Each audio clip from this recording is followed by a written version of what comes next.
Hello students, आज हम लोग बात करेंगे स्पर्श रेखाएं और उनकी स्पर्श स्थितियां। ठीक है, जब कोई मान लो सर्कल है, ठीक है,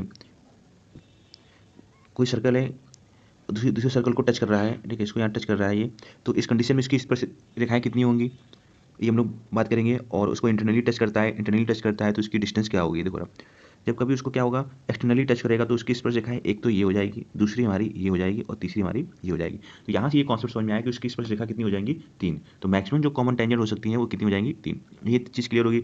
अब बात करते हैं यार सेकंड कंडीशन पे।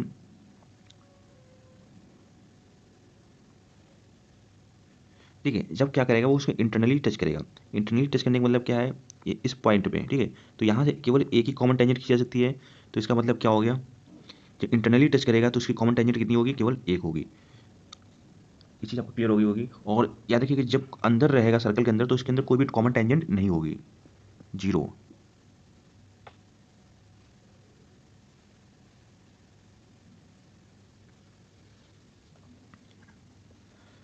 अब देखो यार, बात करेंगे जो हमारा पेपर में पूछा जाता है कि उभयनिष्ठ स्पर्श, ठीक है, उभयनिष्ठ स्पर्श रेखा है, उसकी आपको डिस्टेंस बतानी है।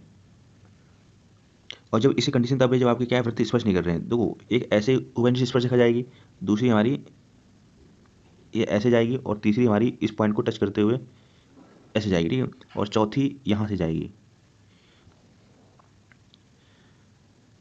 तो समझ आ रहा है, ये जो लाइन होती है ये, इसको बोलते हैं हम लोग डायरेक्ट कॉमन टेंजेंट।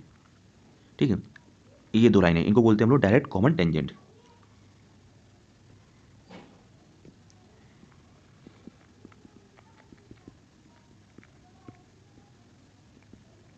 और यहाँ ये सर्कल है, ये सेंटर होगा तो ये R1 होगी और ये क्या होगी, R2 होगी। और ये लाइन जो है इनके बीच की डिस्टेंस होगी। ये चीज़ क्लियर है, ठीक है। तो हमें इसके बीच की डिस्टेंस मान लेते हैं D है। तो जब हमें क्या होगा, डायरेक्ट कॉमन टेंजेंट निकालना रहेगा तो इसकी डिस्टेंस निकालने का फॉर्मूला होता है D² minus R1 minus R2 का होल स्क्वायर। ये चीज़ समझ में आ गई, ठीक है। अब बात करेंगे यार,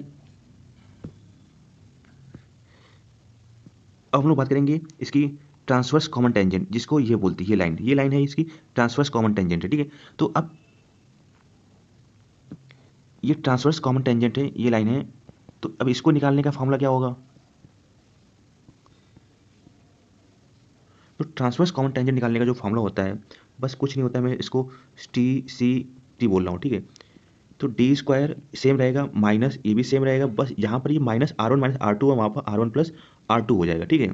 तो याद रखना है जो क्रॉस वाला होगा उसमें R1 प्लस R2 होगा, मतलब रेडियस क्या हो जाएंगी उसमें ऐड हो जाएंगी। ये चीज़ आपको याद रखनी है।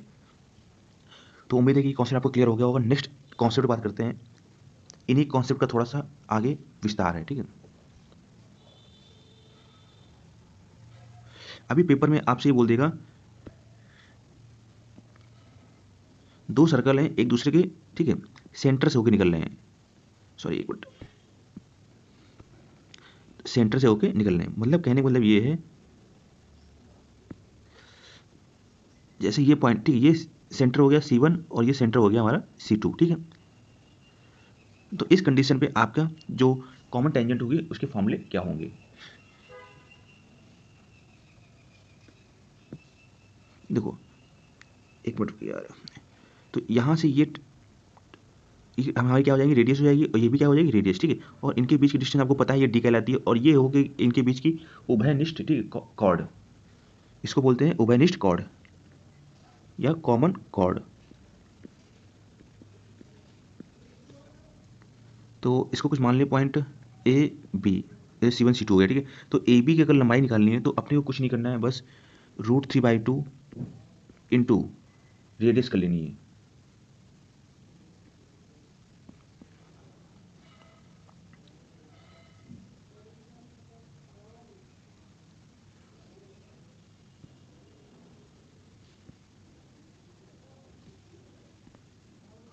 इसमें एक थ्योरम और है, वो एक्चुअल में इसका विस्तार है, ठीक है। इसका विस्तार किस केस में है, जब आपके दोनों सर्कल क्या हो जाएं, एक दूसरे को टच करें, जब आपके दोनों सर्कल क्या करें, एक दूसरे को टच करें, ठीक है। उस केस में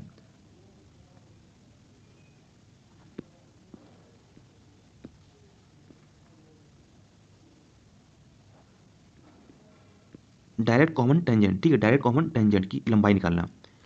तो इसमें बस क्या होता है, 2√R1 R2, बस ये फॉर्मूला आपको याद रखना है। बाकी फॉर्मूला याद नहीं रखोगे तब भी यार आप इसी फॉर्मूले पे पहले वाले पे अप्लाई कर दोगे तो आंसर आपका आ जाएगा, ठीक है। बस इतना ही था यार यहाँ पर जो मतलब कि इंपॉर्टेंट चीज़ें थी, बाकी आपके सारे क्वेश्चन इसमें सॉल्व हो जाएंगे।